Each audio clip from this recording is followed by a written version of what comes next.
Selamat datang kembali di Boruto 2 Blue Vortex. Setelah kemarin menyelesaikan chapter 13, kita akan melanjutkan di chapter berikutnya. Di rumah sakit di desa Konoha, terlihat Inojin yang sedang berbaring lemah. Di sana juga terlihat Sakura, Ino, Himawari dan juga yang lainnya. Hebat, lukanya tertutup sempurna, seolah tubuhnya tidak pernah tertusuk sama sekali, gerutu Sakura.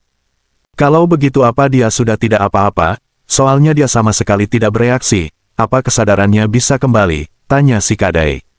Sepertinya aliran cakranya sempat terputus, tapi tidak apa-apa kalau aliran cakranya kembali normal. Perlahan dia akan siuman, membawanya ke rumah sakit adalah keputusan yang tepat, jawab Sakura. Syukurlah, gerutu Himawari tersenyum. Di tempat lain terlihat di ruang interogasi, Boruto terborgol dan duduk menghadap Konohamaru. Sepertinya kau sudah sadar. Tak perlu khawatir, luka di perutmu sudah kami sembuhkan, ucap Konohamaru mengawali pembicaraan. Itu borgol penyegel buatan Amado, sekalipun kau berhasil membuat segel, kau tidak akan bisa mengaktifkan jurus, kau juga tidak akan bisa memakai perpindahan ruang dan waktu keahlianmu. Konohamaru menatap Boruto. Apa yang lainnya baik-baik saja, bagaimana dengan musuh? Tanya Boruto. Mereka menghilang untuk saat ini, kami tidak menemukan reaksi cakra dari mereka di desa dan sekitarnya. Meski beberapa teman kami terbunuh dalam kejadian kali ini, Sarada dan Himawari yang jadi incaran mereka dan trio Inoshikacho baik-baik saja, jawab Konohamaru. Nah Boruto, akhirnya kita bisa mengobrol dengan santai, ada begitu banyak hal yang mau kami tanyakan. Pertama-tama soal mereka yang menyerang Konoha, siapa sebenarnya mereka, kenapa mereka mengincar Sarada dan Himawari, tanya Konohamaru. Di tempat Eida terlihat Kawaki dan juga Daemon. Interogasi Boruto sudah dimulai. Ucap Eida. Bukankah ini gawat Kawaki? Apa yang akan kau lakukan? Si Boruto bisa saja menceritakan semuanya pada mereka, meski aku rasa tidak akan ada orang yang percaya kalau posisi kalian tertukar. Apa reaksi mereka begitu tahu kalau bagian Boruto membunuh Hokage? Hanyalah kebohongan yang kau buat, ucap Daemon menatap Kawaki. Aku sudah bilang jangan membicarakan soal itu Daemon, Eida memotong. Tidak akan ada yang berubah, apapun yang dia katakan tidak mengubah kenyataan, bahwa dialah penyebab dari menghilangnya Hokage ke-7. Otsutsuki berbahaya yang bisa lepas kendali kapan saja, cepat atau lambat tidak ada pilihan lain selain membunuhnya, tapi sebelum itu terjadi kita perlu menggali informasi yang dia punya, untuk mengatasi para monster-monster itu, ucap Kawaki. Kembali ke tempat Boruto diinterogasi.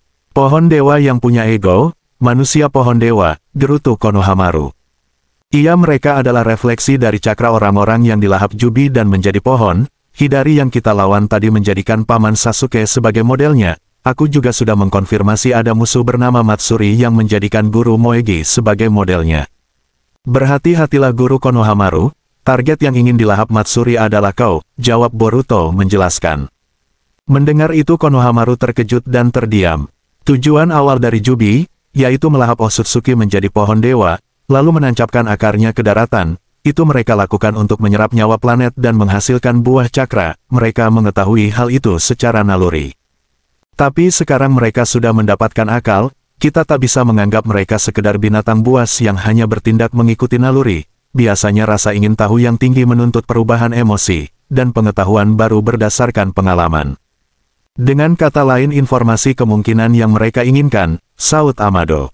Maksudmu mereka mencoba mendapatkan informasi, dengan melahap Sarada, Himawari dan juga aku, tanya Konohamaru. Kemungkinan seperti itu, Jura ketua yang menyatukan mereka, mengarahkan mereka untuk melakukan itu, jawab Boruto. Dia itu istimewa, eksistensinya tidak berdasarkan model seperti paman Sasuke dan guru Moegi. Dia adalah inkarnasi dari Jubi itu sendiri, bisa dibilang dia adalah sumber masalah dari bahaya yang sedang kita hadapi. Singkat cerita, jika Jura bisa ditumbangkan, bisa dibilang planet ini selamat dari bahaya, ucap Boruto menambahkan. Kenapa kau bisa begitu yakin? Kenapa kau bisa tahu soal itu? Bagaimana caranya kau mendapat informasi itu? Tanya Konohamaru menatap Boruto. Jawablah Boruto, kami akan memutuskan percaya atau tidak pada ceritamu. Setelah mendengar jawabanmu, Konohamaru mendesak Boruto. Sumber informasiku adalah seorang pria, tapi maaf aku tidak bisa memberitahukan identitasnya. Dia tidak ingin identitasnya diketahui, demi keamanannya sendiri, jawab Boruto. Jangan lancang kau pemberontak, apapun yang diincar pria monster itu, langkah yang akan diambil Konoha tidak akan berubah. Kami akan menyingkirkan elemen musuh dengan sekuat tenaga, ucap ketua desa memotong pembicaraan Boruto. Tentu saja kau termasuk salah satunya, Boruto si pemberontak. Tidak peduli apa yang kau katakan atau tidak kau katakan, yang manapun itu jangan harap kau bisa keluar dari ruangan ini dalam keadaan hidup, ketua desa menambahkan. Boruto, untuk itu aku bertanya padamu, bicaralah dari lubuk hatimu. Tergantung jawaban yang kau berikan, kami bisa saja membunuhmu tanpa penderitaan. Jawablah Boruto, kenapa kau membunuh Hokage ketujuh? Tanya ketua desa lagi. Terlihat Shikamaru di ruangan Hokage gelisah melihat Boruto diinterogasi. Aku mengerti perasaanmu, kalau kau tidak bermaksud membunuh Kawaki. Soal Naruto, aku ingin memintamu untuk tetap menjadi kambing hitam, selama pengaruh berpusat pada Kawaki. Aku tidak ingin membuatnya merasa dicurigai, dengan kata lain untuk sekarang ini kita tidak bisa membiarkan apa yang telah dia lakukan terungkap. Kau tetap akan kami perlakukan seperti buronan, gerutu Shikamaru dalam hatinya. Pengaruh yang berpusat pada Kawaki, pengaruh apa? Atas dasar apa aku mempercayai Boruto? Tidak bisa, aku tidak mengerti, tapi dia adalah Boruto Uzumaki.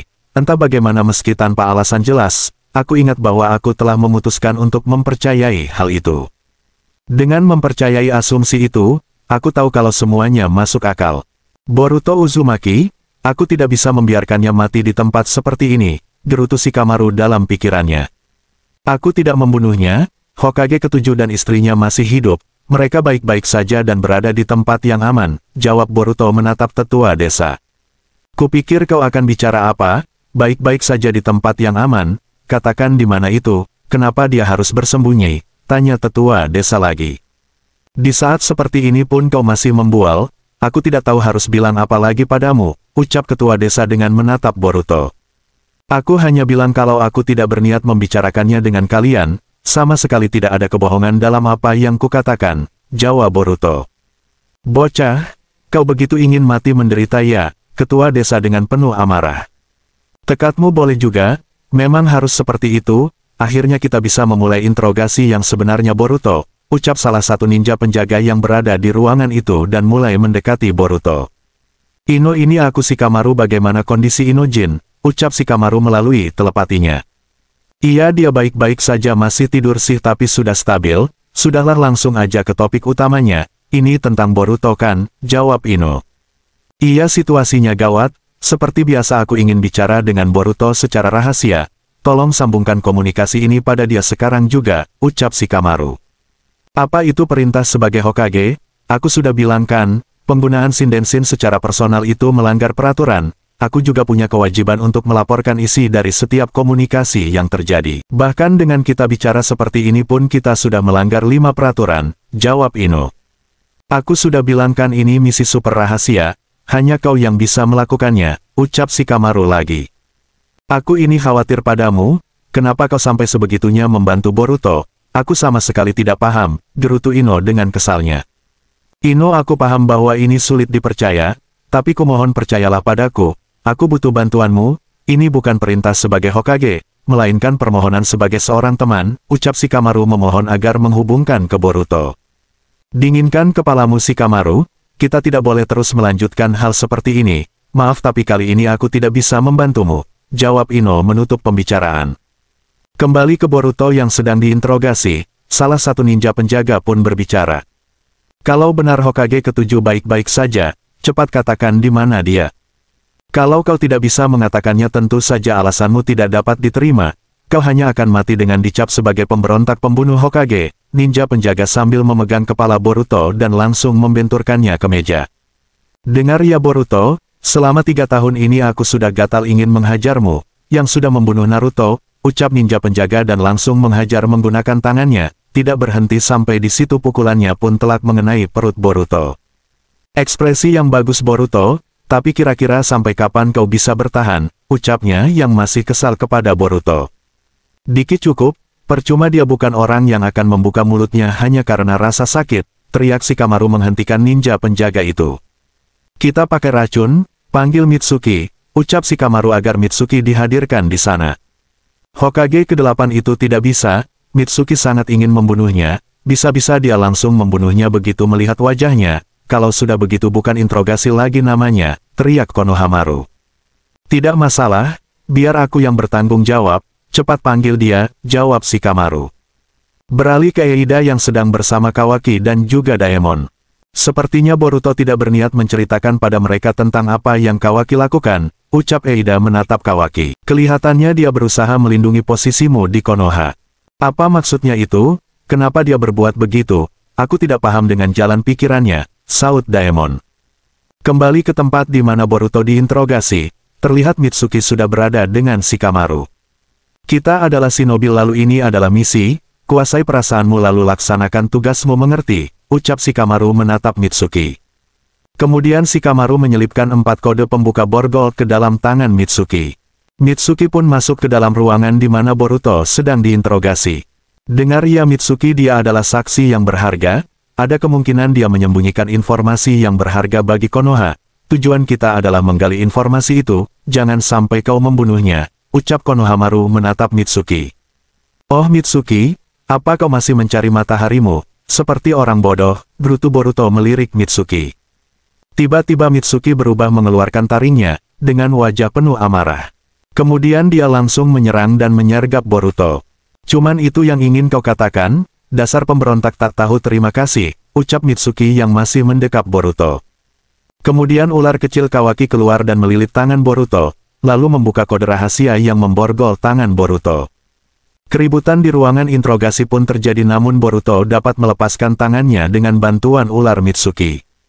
Barang-barangmu ada di ruang keamanan bagian barat, penjaganya ada 2 orang, ucap Mitsuki berbisik di telinga Boruto. Melihat situasi yang tidak terkendali ninja penjaga akhirnya menangkap Mitsuki untuk menenangkannya. Aku tidak menganggap kalian sebagai musuh, aku akan beri kalian informasi sesuai dengan kebutuhan, menurut penilaianku. Bagaimana kalian memanfaatkannya informasi itu semua terserah kalian, ucap Boruto dan langsung menghilang dari tempat itu. Yang benar saja borgol penyegelnya bisa lepas, gerutu Konohamaru. Jangan-jangan Mitsuki yang membukanya? Yang tahu 4 digit kode pembuka kuncinya hanya aku, dan Hokage ke-8, lagi pula Mitsuki tidak punya alasan untuk menyelamatkan Boruto, Konohamaru di dalam hatinya. Setelah keluar dari ruangan interogasi Boruto mengambil barang-barangnya dan pergi meninggalkan Konoha. Maaf Guru Konohamaru, aku terbawa emosi, ucap Mitsuki menatap Konohamaru. Apa boleh buat, yang memintamu datang adalah Hokage ke-8, jangan terlalu dipikirkan, jawab Konohamaru. Terlihat di ruangan lain tertua desa yang merasa kesal akibat pelarian Boruto. Ini kesalahan besar, peluang emas kita untuk menghabisinya jadi hilang begitu saja, ucap ketua desa menatap Shikamaru. Saya mohon maaf, kami akan segera mencarinya, jawab Shikamaru. Tuan Tanah pasti marah besar, berhati-hatilah Shikamaru, kejadian kali ini akan mempengaruhimu di kemudian hari, ucap ketua desa lagi. Kemudian Shikamaru pun pergi meninggalkan mereka dan masuk di ruangan Hokage. Kemudian datanglah Sarada dan Sumire. Hokage ke-8, interogasi Boruto jadi bagaimana? Tanya Sarada. Boruto dia melarikan diri, jawab Shikamaru. Tiba-tiba tim deteksi menghubungi Shikamaru. Tuan Hokage ke-8 ada pesan darurat dari Tuan Kankuro di desa Suna. Aku ada di ruang Hokage sambungkan ke panggilan langsung, jawab Shikamaru. Sudah lama kita tidak bicara Shikamaru. Maaf tiba-tiba aku menghubungimu. Ada yang datang menyerang Gaara, dan putra angkatnya Shinki, untungnya mereka berdua masih hidup, tapi kondisi Shinki saat ini gejalanya seperti pohon, lengkapnya akan kujelaskan nanti, maaf kalau belak-belakan tapi kami membutuhkan bantuan kalian, ucap Kankuro. Di tempat lain di markas Jura para Shinju, terlihat keluar satu Shinju dari toge dama yang mereka letakkan. Akhirnya kau bangun juga, bagaimana kondisimu? Ucap Jura menatap Shinju yang baru keluar dari tempat itu. Dan chapter 14 pun selesai, nantikan kelanjutannya di chapter berikutnya.